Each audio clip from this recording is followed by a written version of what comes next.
به منظور یادگیری بهتر دانش آموزان، کارگاه تولید محتوای آموزشی برای 400 نفر از معلمان شهرستان البرز برگزار شد. معلمان در این دوره با روش‌های نوین آموزشی آشنا شدند. چطور بود محتوای آموزشی؟ خیلی عالی بود. ما که خیلی استفاده کردیم. ان شاءالله بتونیم به کار ببندیم. اولا که دیدمون رو خیلی مثبت کرد به تولید محتوای الکترونیکی و نیازش رو واقعا احساس کردیم که تغییراتی باید ایجاد بشه تو مدارسمون. خود معلم‌ها اول از لحاظ ذهنی تغییر بکنن، بدونن که نیاز دارن به تولید محتوای الکترونیکی.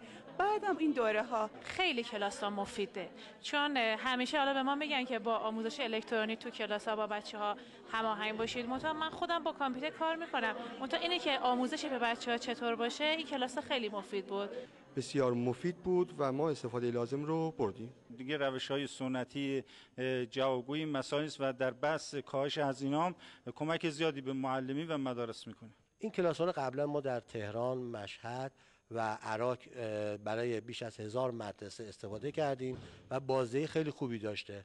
وبلاگ‌های خیلی خوبی رو معلمین در واقع آماده کردن، محتواشون اونجا گذاشتن و بچه‌ها میتونن تحت وب این محتوا رو ببینن یا در کلاس درسشون همراه با شیوه‌های دیگه یادگیری از الکترونیک هم استفاده کنن.